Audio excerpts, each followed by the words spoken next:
So I have a love-hate relationship with gardening. Right? It's great when everything turns out well. Right? Strong fruit, beautiful flowers, but the whole process is just incredibly finicky.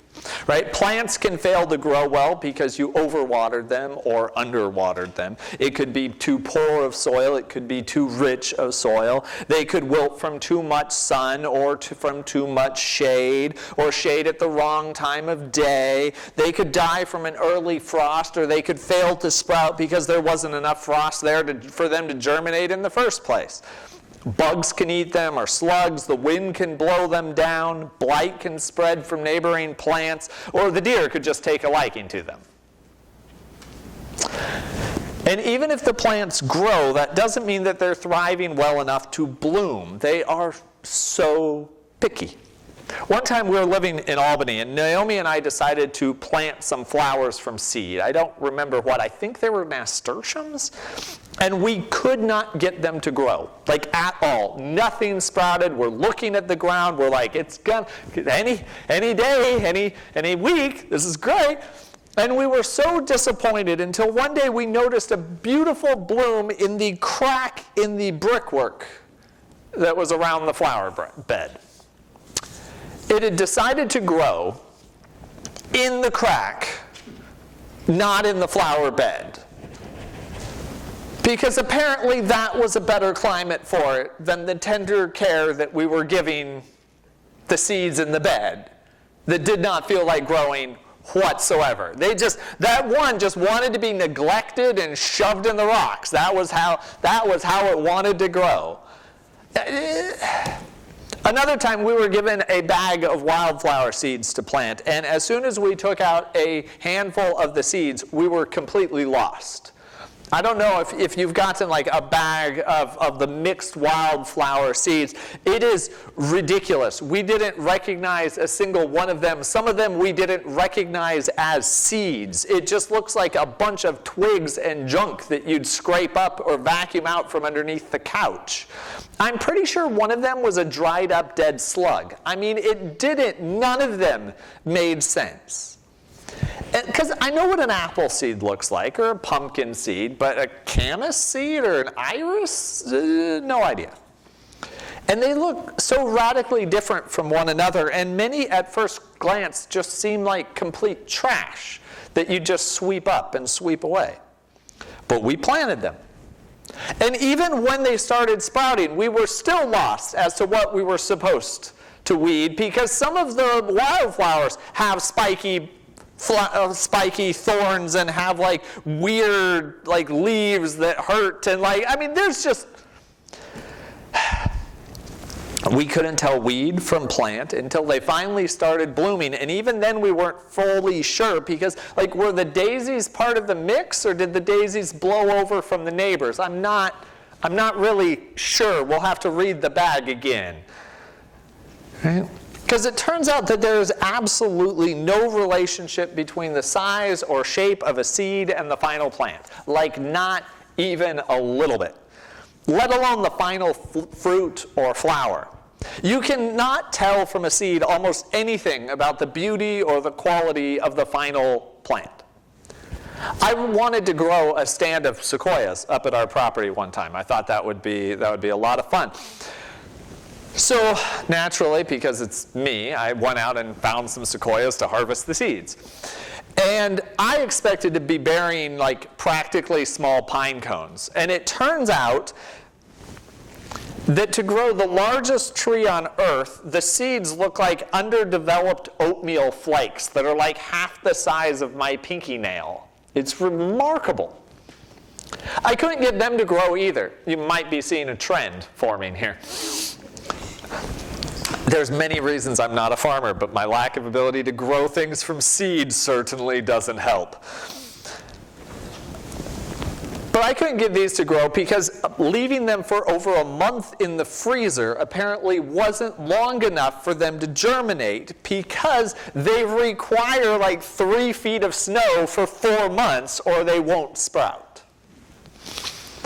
Or maybe I just didn't wedge them into the cracks in the sidewalk correctly. I don't know, but they didn't grow. Watching something beautiful grow and bloom is phenomenal. It's amazing. But I struggle with how there is also such a sense of powerlessness at times. A few years ago, I watched my favorite apple tree just shrivel up and die over the course of a summer, despite, or maybe because of, I don't know, everything that I did to try and save it. And I still don't know why. I was spraying it and watering it and picking off it, and nope. Just decided to go. Even when we do our best, gardening involves a certain lack of control over what will happen. Despite our best efforts, plants can still wilt, they can still blight, they can still die. And even more frustrating is that people are like that. And if I'm worried about my plants growing well, that is nothing compared to the fear I feel about the growth of my children, or my loved ones, or my own health. Many people go through life not knowing who they are, trying to overcome where they were planted or recover from an unexpected frost or insect attack. We grow where we're planted, in flower beds and in cracks in the sidewalk sometimes. We struggle from underwater and from overwater. Blight strikes some, unexpected storms strike down others. With my own kids, I have done my absolute best to plant my children well, to nurture them, water them well, make sure the soil is good, but I also have to admit that I really have very little control over what their lives are actually going to look like, and that is, frankly, terrifying. I'm not able to keep them from pain or accidents, disease, or, God forbid, even violence or abuse, chewing on them like insects. I can't see what struggles that they're going to face or who they'll become later in life. And when we can't see the future, there is fear there, right? We look at the unknown, and that can be terrifying.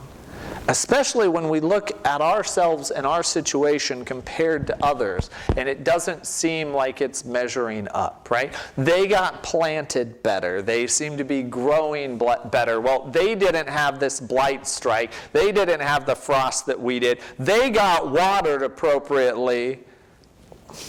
Why is it that they're blooming and I'm withering? Many people look at themselves and see nothing but a weed. They're afraid of being pulled out by God.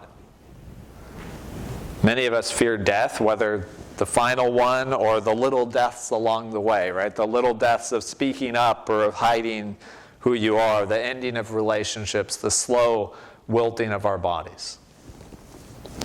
Paul calls our bodies perishable, like veggies that are sitting too long on the counter, and I feel that. I feel that. Fear of death, of the end, is the single most common fear that people face. We fear that final loss of control. And the Bible tells of resurrection to come, but resurrection of what and into what? For me, I'm not afraid of death so much as losing myself before then, right?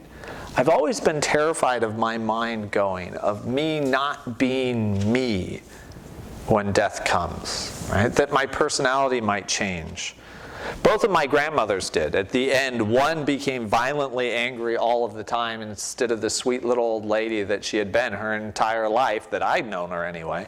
And the other completely lost herself as her memories fled because of Alzheimer's. Neither of them were really who they were at the end. And my mind is already looking disturbingly like Swiss cheese. So another couple of decades, and the idea of being resurrected in this perishable body does not sound appealing at all.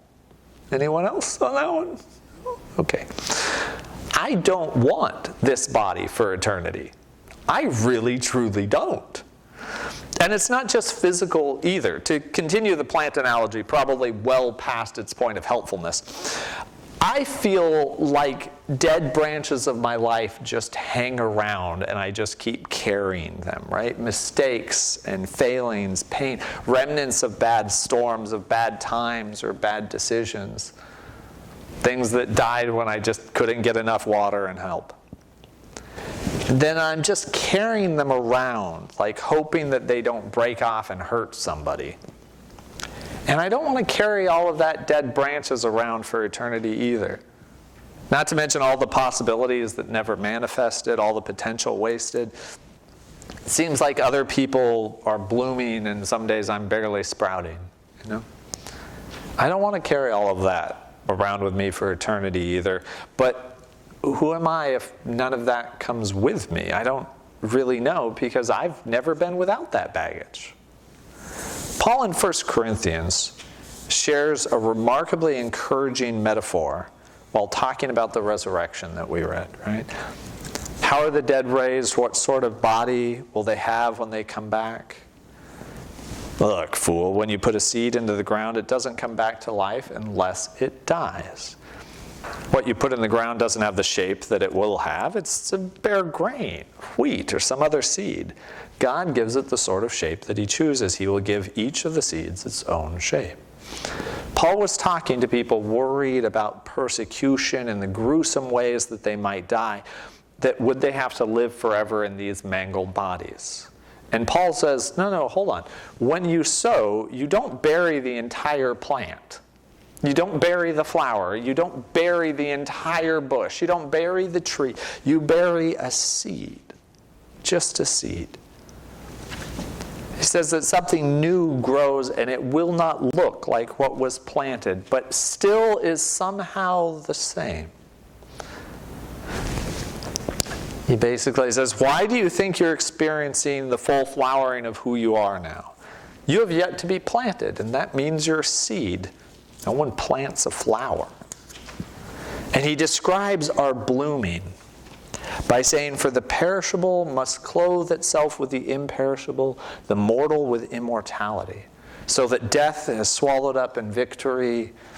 Where, O death, is your victory? Where, O death, is your sting?